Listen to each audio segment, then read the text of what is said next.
ಶಾಸ್ತ್ರ ಹೇಳುತ್ತೆ, ವಾರಕ್ಕೊಂದು ಬಾರಿ ತೈಲ ಸ್ನಾನವನ್ನ ಮಾಡಿದರೆ ಆಗ ದೇಹದಲ್ಲಿ ಇರುವ ಎಲ್ಲ ನರನಾಡಿಗಳು ಕೂಡ ಉತ್ತಮ ರೀತಿಯಾಗಿ ಕಾರ್ಯವನ್ನು ನಿರ್ವಹಿಸ್ತವೆ. ಅಷ್ಟೇ ಅಲ್ಲ, ನಮ್ಮ ದೇಹದ ಒಳಗೆ ರಕ್ತ ಸಂಚಾರ ಅತ್ಯಂತ ಸುಗಮವಾಗಿ ಆಗತ್ತೆ ಅನ್ನೋದನ್ನ ವರ್ಣನೆ ಮಾಡ್ತಾರೆ, ಹೇಳುತ್ತೆ ಶಾಸ್ತ್ರ. ಹಾಗಾದ್ರೆ ಇಂಥ ಅಭ್ಯಂಗ ಸ್ನಾನವನ್ನ ಪ್ರತಿಯೊಬ್ಬ ಪುರುಷ ವಾರಕ್ಕೊಂದು ಬಾರಿ ಅಥವಾ 15 ದಿನಕ್ಕಾದರೂ ಕೂಡ ಒಂದು ಬಾರಿ ಅವಶ್ಯವಾಗಿ ಮಾಡಲೇಬೇಕು ಅಂತ ಹೇಳುತ್ತೆ. ಈ ಸಮಯದಲ್ಲಿ ಆಗದೆ ಹೋದರೂ ಕೂಡ ಬಡತನ ಇತ್ತು, ದಾರಿದ್ರ್ಯ ಇತ್ತು ಅಂತಾದರೆ ಹಬ್ಬ ಹರಿದಿನಗಳಲ್ಲಾದರೂ ಕೂಡ ತೈಲ ಸ್ನಾನವನ್ನ ಮಾಡಿ.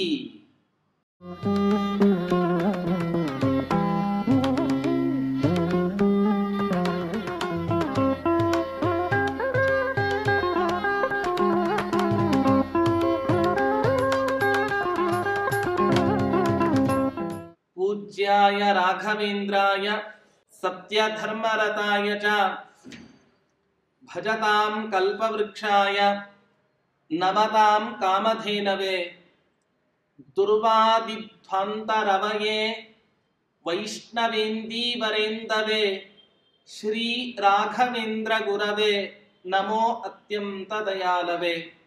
ಶ್ರೀ ಗುರುಭ್ಯೋ ನಮಃ. ಹರಿ ಓಂ. ರಾಘವೇಂದ್ರ ತೀರ್ಥರ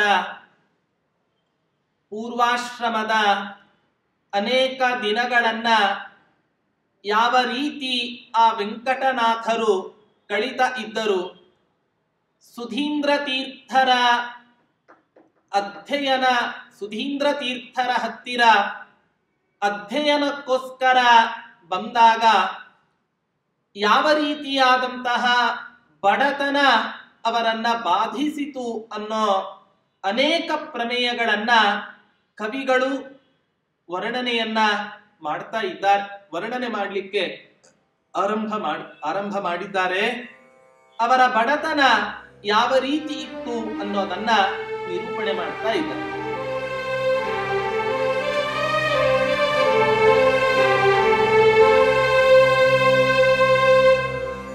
ಅಬ್ದಸ್ಯೈಕಂ ವತ್ಸತೋ ನಾಸ್ಯ ನವ್ಯಂ ಸ್ಥೂಲಂ ವಸ್ತ್ರಂ ಸಂತತಂ ಚಾಲ್ಪಮೌಲ್ಯಂ ನವ್ಯಂ ವಸ್ತ್ರಂ ನೈವ ಸೂಕ್ಷ್ಮಂ ಕದಾಪಿ ಕ್ಷೌಮೇ ತಸ್ಮಿನ್ ಕಾ ಕಥಾ ಕಿಂಚನಸ್ಯ.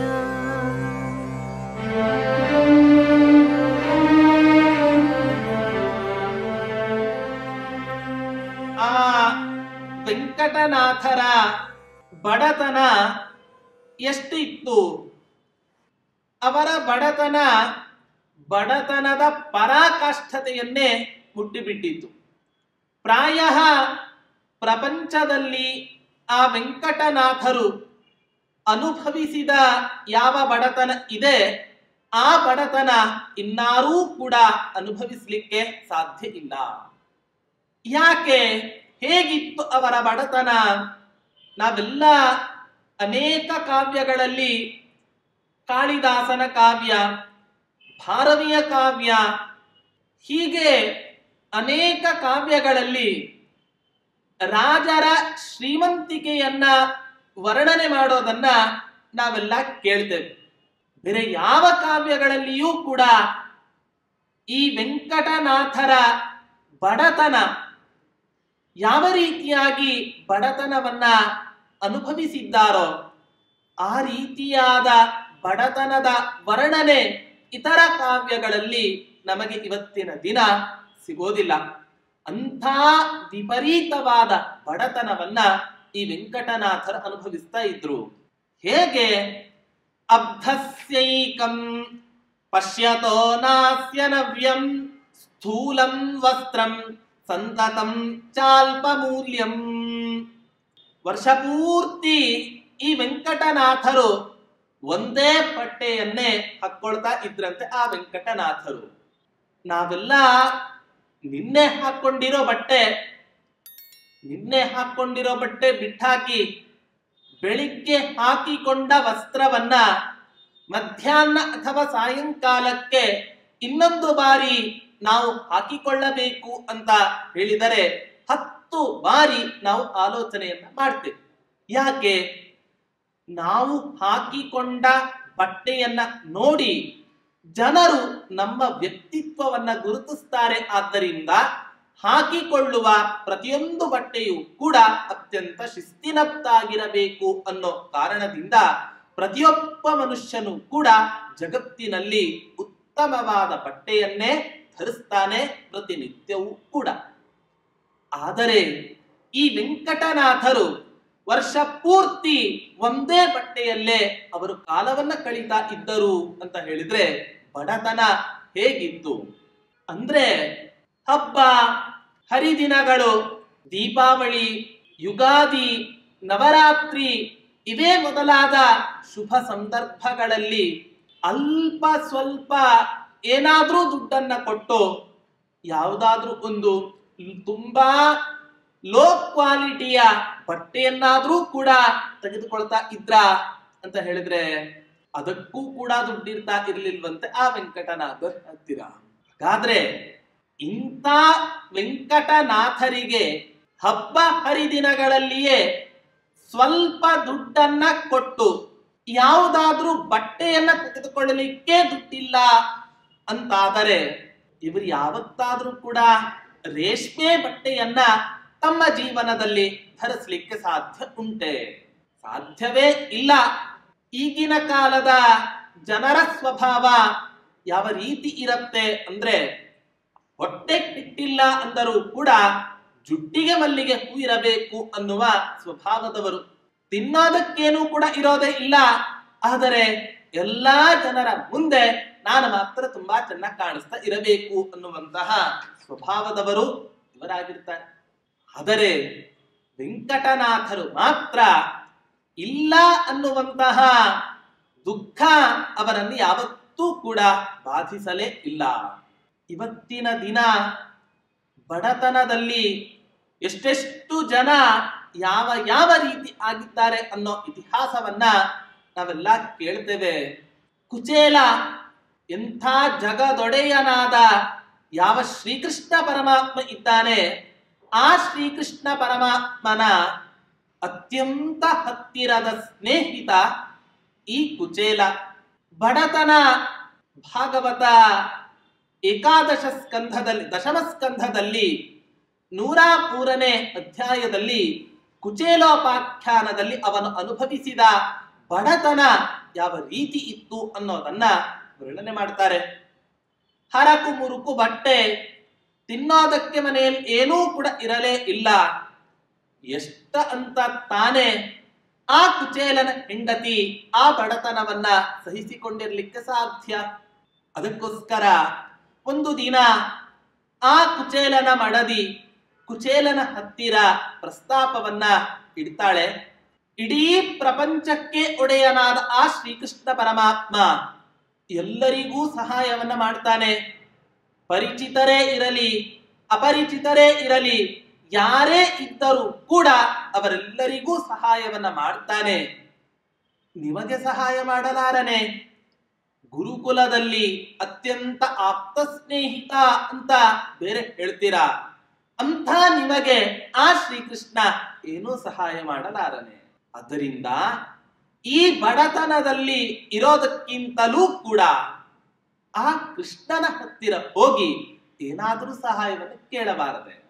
ಒಬ್ಬ ಸುಭಾಷಿತಕಾರ ಜಗತ್ತಿನಲ್ಲಿ ಪ್ರತಿಯೊಬ್ಬ ಪುರುಷನಿಗೆ ಹಣ ಅಥವಾ ಶ್ರೀಮಂತಿಕೆ ಯಾವ ರೂಪದಲ್ಲಿ ಹರಿದು ಬರುತ್ತೆ ಅಂತ ಹೇಳಬೇಕಾದ್ರೆ, ಒಂದು ಅಪ್ಪ ಅಮ್ಮ ಸಂಪಾದನೆ ಮಾಡಿದ ಗಂಟು ಇದ್ದರೆ ಅವನಿಗೆ ಬರುತ್ತೆ, ಅಥವಾ ಅದೃಷ್ಟ ಇದ್ದರೆ ಖುಲಾಯಿಸಿಕೊಂಡು ಇವನ ಪಾದದ ಅಡಿಗೆ ಆ ಲಕ್ಷ್ಮೀದೇವಿ ಬಂದು ಬೀಳ್ತಾಳೆ. ಇಲ್ಲದೆ ಹೋದರೆ ಯಾರಾದರೂ ಸ್ನೇಹಿತರು ನಮ್ಮನ್ನ ಕಷ್ಟದಲ್ಲಿ ಇರುವಂತಹ ನಮ್ಮನ್ನ ಎತ್ತಿದರೆ ಆಗ ಅವಶ್ಯವಾಗಿ ಇವನು ಕೂಡ ಶ್ರೀಮಂತನಾಗ್ತಾನೆ. ಕುಚೇಲನ ಮಡದಿ ಕುಚೇಲನಿಗೆ ಹೇಳ್ತಾರೆ, ಕೃಷ್ಣ ಬೇರೆ ಯಾರೂ ಕೂಡ ಅಲ್ಲ, ನಿಮ್ಮ ಸಾಕ್ಷಾತ್ ಆಪ್ತ ಸ್ನೇಹಿತರಲ್ಲಿಯೇ ಒಬ್ಬನಾಗಿದ್ದಾನೆ. ಅವನ ಹತ್ತಿರ ಹೋಗಿ ನೀವು ಯಾಕೆ ಕೇಳಬಾರದು? ಕೆಲವರೆಲ್ಲ ಇರ್ತಾರೆ, ತಾವು ಬಡತನದಲ್ಲಿ ಎಷ್ಟೇ ಬಡತನವನ್ನ ಅನುಭವಿಸಿದರೂ ಕೂಡ ಅವರು ಮಾತ್ರ ಇನ್ನೊಬ್ಬರ ಹತ್ತಿರ ಕೈ ಚಾಚಲು ನೂರಾರು ಬಾರಿ ಆಲೋಚನೆಯನ್ನ ಮಾಡ್ತಾರೆ. ಅಂತ ಸ್ಥಾನದಲ್ಲಿ ಈ ಕುಚೇಲನು ಕೂಡ ಒಬ್ಬ. ಕೊನೆಗೆ ಮಡದಿಯ ಒತ್ತಾಸೆಯ ಮೇರೆಗೆ ಈ ಕುಚೇಲ ಕೃಷ್ಣನ ಹತ್ತಿರ ಹೋಗ್ತಾನೆ. ಕೇಳಲಿಕ್ಕೆ ಆಗೋದಿಲ್ಲ, ಇವನೇ ತಂದ ಹಿಡಿ ಮುಷ್ಟಿ ಅವಲಕ್ಕಿಯನ್ನ ತಿಂದು ವಾಪಸ್ ಕಳಿಸ್ತಾನಂತೆ ಆ ಶ್ರೀಕೃಷ್ಣ ಪರಮಾತ್ಮ ಕುಚೇಲನನ್ನು. ಕೊನೆಗೆ ಬಂದು ನೋಡ್ತಾನೆ, ಆ ಕೃಷ್ಣ ಪರಮಾತ್ಮನ ಅನುಗ್ರಹದಿಂದ ಕುಚೇಲನ ಮನೆ ಗುಡಿಸಲು ಹೋಗಿ ಭವ್ಯವಾದ ಅರಮನೆಯನ್ನ ನಿರ್ಮಾಣ ಮಾಡಿಕೊಟ್ಟಿದ್ದಂತೆ ಅವನು. ಹಾಗಾದ್ರೆ ಜೀವನದಲ್ಲಿ ಬಡತನ ಅನ್ನೋದು ಏನಿದೆ, ದಾರಿದ್ರ್ಯ ಅನ್ನೋದು ಏನಿದೆ, ಈ ದಾರಿದ್ರ್ಯ ಎಂಬ ಗುಣ ಏನು ಮಾಡುತ್ತೆ ಅಂತ ಹೇಳಿದ್ರೆ, ಇನ್ನೊಬ್ಬರ ಮುಂದೆ ಕೈ ಚಾಚಿಸೋದಕ್ಕೋಸ್ಕರ ಹಾತುರಿತಾ ಇರುತ್ತಂತೆ ಈ ಬಡತನ ಅನ್ನುವಂಥ. ಅದರಿಂದ ಜೀವನದಲ್ಲಿ ಬಡತನ ತುಂಬಾ ಕಷ್ಟವಾದಂತಹ ಒಂದು ಪ್ರಸಂಗ. ಅಂಥ ಬಡತನ ಮಹಾಭಾರತದಲ್ಲಿ ನಾವು ನೋಡ್ತೇವೆ. ದ್ರೋಣಾಚಾರ್ಯರು ಎಂಥ ಜೀವನವನ್ನು ನಡೆಸ್ತಾ ಇದ್ರು, ಬಡತನ ಇದ್ದರೂ ಕೂಡ ಯಾವತ್ತಾದ್ರೂ ಇನ್ನೊಬ್ಬರ ಹತ್ತಿರ ಕೈ ಚಾಚಿದವರೇ ಅಲ್ಲ. ಅತೀ ಉತ್ತಮವಾದಂತಹ ಶಿಲೋಂಚ ವೃತ್ತಿಯನ್ನ ನಡೆಸಿ ತಮ್ಮ ಜೀವನವನ್ನ ನಡೆಸ್ತಕ್ಕಂತಹ ಮಹಾನುಭಾವರಾಗಿದ್ರು ಆ ದ್ರೋಣಾಚಾರ್ಯರು. ಅವರು ತಮ್ಮ ಮಕ್ಕಳಾದ ಅಶ್ವತ್ಥಾಮಾಚಾರ್ಯರಿಗೋಸ್ಕರ, ಅವನಿಗೋಸ್ಕರ ಹಾಲನ್ನು ಕೊಡೋದಕ್ಕೋಸ್ಕರ ಕೌರವರ ಮುಂದೆ ಕೈ ಚಾಚಲಿಲ್ಲವೇ? ಬಾವಿಯಲ್ಲಿ ಬಿದ್ದ ಚಂಡನ್ನ ತೆಗೆದುಕೊಡುವ ನೆಪದಿಂದ ಕೌರವರ ಮನ್ನಣೆಗೆ ಆ ದ್ರೋಣಾಚಾರ್ಯರು ಪಾತ್ರರಾಗ್ತಾರೆ. ಕೊನೆ ಇಡೀ ಕುರುಕುಲಕ್ಕೆ ಆ ದ್ರೋಣರು ಗುರುಗಳಾಗುವಂತ ಒಂದು ಸಂದರ್ಭ ಬರುತ್ತೆ.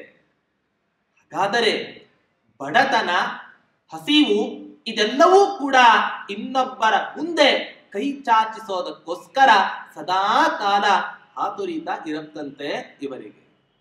ಅದಕ್ಕೋಸ್ಕರವೇ ಪ್ರತಿಯೊಬ್ಬ ಪುರುಷನು ಕೂಡ ಬಡತನ ಯಾವತ್ತೂ ಕೂಡ ಮನುಷ್ಯ ಒಂದಲ್ಲ ಒಂದು ರೂಪದಿಂದ ಇರಲೇಬೇಕು ಅಂತ ಹೇಳುತ್ತೆ ಶಾಸ್ತ್ರ. ಯಾಕೆ? ಸದಾ ಕಾಲ ಆ ಭಗವಂತ ಶ್ರೀಮಂತಿಕೆಯನ್ನೇ ಕೊಟ್ಟರೆ ಆಗ ನಾವ್ ಯಾರಾದ್ರೂ ಕೂಡ ಭಗವಂತನನ್ನ ನೆನಿತೇವಾ? ಸಾಧ್ಯವೇ ಇಲ್ಲ.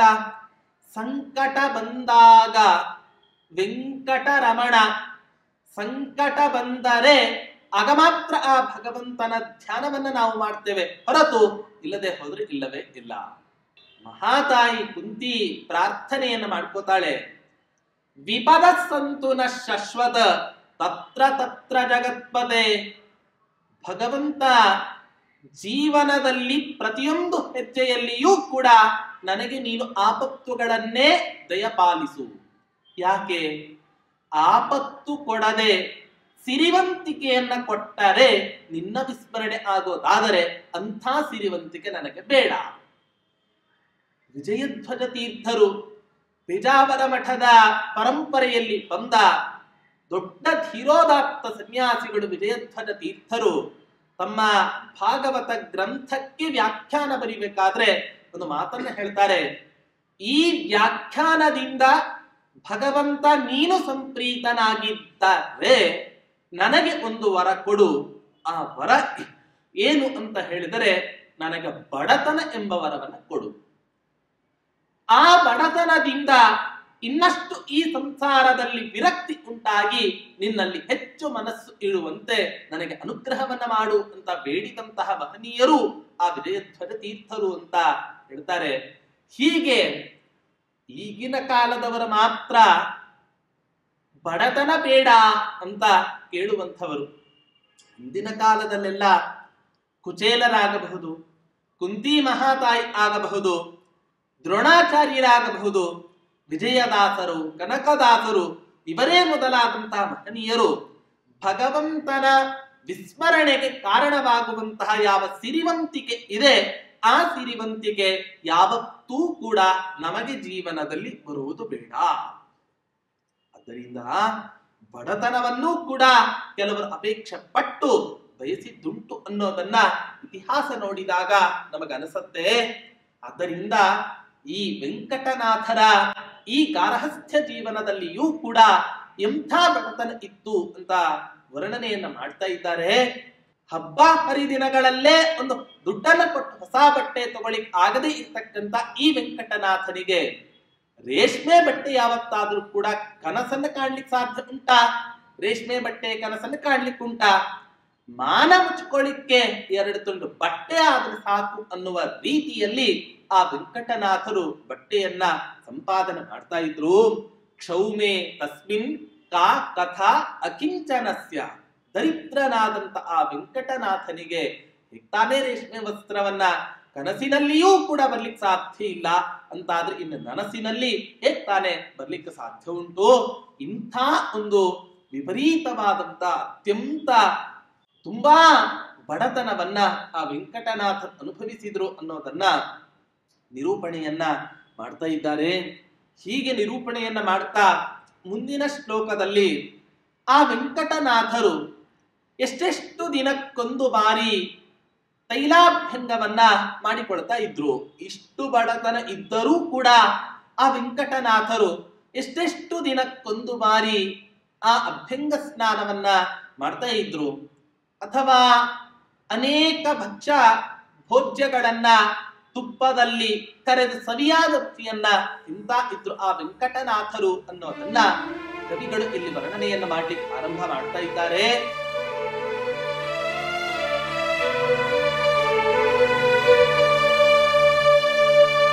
ತೈಲಾಭ್ಯಂಗಂ ವತ್ಸರಸ್ಯೈಕವಾರಂ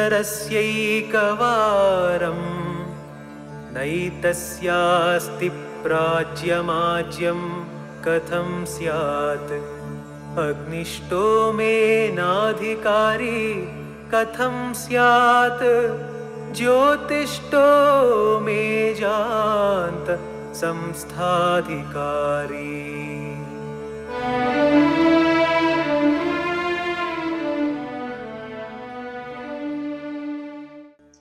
ವೆಂಕಟನಾಥರು ತೈಲಾಭ್ಯಂಗವನ್ನ ಎಣ್ಣೆ ಸ್ನಾನವನ್ನ ಯಾವಾಗ ಮಾಡ್ಕೋತಾ ಇದ್ರು? ಶಾಸ್ತ್ರ ಹೇಳುತ್ತೆ, ವಾರಕ್ಕೊಂದು ಬಾರಿ ತೈಲ ಸ್ನಾನವನ್ನ ಮಾಡಿದರೆ ಆಗ ದೇಹದಲ್ಲಿ ಇರುವ ಎಲ್ಲ ನರನಾಡಿಗಳು ಕೂಡ ಉತ್ತಮ ರೀತಿಯಾಗಿ ಕಾರ್ಯವನ್ನು ನಿರ್ವಹಿಸ್ತವೆ. ಅಷ್ಟೇ ಅಲ್ಲ, ನಮ್ಮ ದೇಹದ ಒಳಗೆ ರಕ್ತ ಸಂಚಾರ ಅತ್ಯಂತ ಸುಗಮವಾಗಿ ಆಗತ್ತೆ ಅನ್ನೋದನ್ನ ವರ್ಣನೆ ಮಾಡ್ತಾರೆ, ಹೇಳುತ್ತೆ ಶಾಸ್ತ್ರ. ಹಾಗಾದ್ರೆ ಇಂಥ ಅಭ್ಯಂಗ ಸ್ನಾನವನ್ನ ಪ್ರತಿಯೊಬ್ಬ ಪುರುಷ ವಾರಕ್ಕೊಂದು ಬಾರಿ ಅಥವಾ 15 ದಿನಕ್ಕಾದರೂ ಕೂಡ ಒಂದು ಬಾರಿ ಅವಶ್ಯವಾಗಿ ಮಾಡಲೇಬೇಕು ಅಂತ ಹೇಳುತ್ತೆ. ಈ ಸಮಯದಲ್ಲಿ ಆಗದೆ ಹೋದರೂ ಕೂಡ ಬಡತನ ಇತ್ತು, ದಾರಿದ್ರ್ಯ ಇತ್ತು ಅಂತಾದರೆ ಹಬ್ಬ ಹರಿದಿನಗಳಲ್ಲಾದರೂ ಕೂಡ ತೈಲ ಸ್ನಾನವನ್ನ ಮಾಡಿ. ಹಿಂದಿನ ಕಾಲದಲ್ಲಿ ಹಿರಿಯರು ತಲೆಗೆ ಸ್ನಾನವನ್ನ ಮಾಡಿಸ್ತಾ ತುಂಬಾ ಎಣ್ಣೆಯನ್ನ ತಲೆಗೆ ಹಾಕ್ತಾ ಇದ್ರು.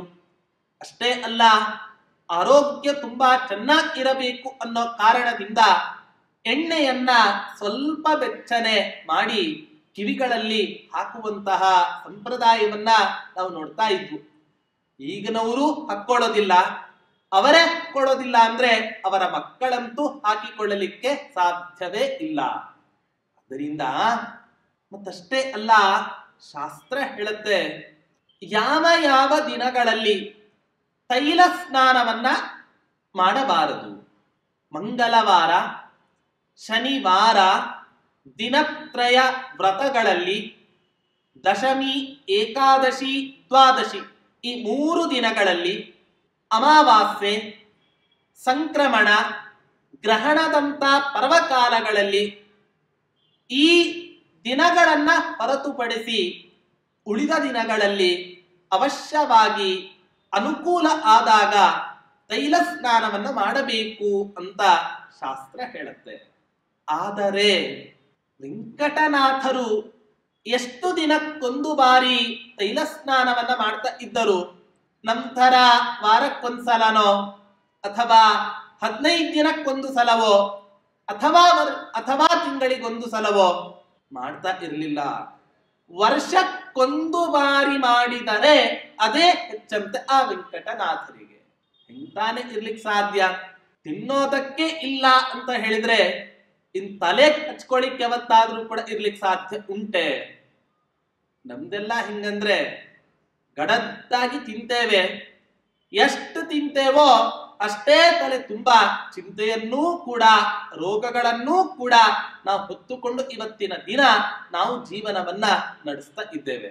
ಆದ್ರೆ ವೆಂಕಟನಾಥರಿಗೆ ಮಾತ್ರ ವತ್ಸರಸ್ಯ ವರ್ಷಕ್ಕೊಂದು ಬಾರಿಯೂ ಕೂಡ ತೈಲ ಸ್ನಾನ ಅವರಿಂದ ಮಾಡ್ಲಿಕ್ಕೆ ಸಾಧ್ಯ ಆಗ್ತಾ ಇರಲಿಲ್ಲ. ಯಾಕೆ ಅಷ್ಟು ಬಡತನ?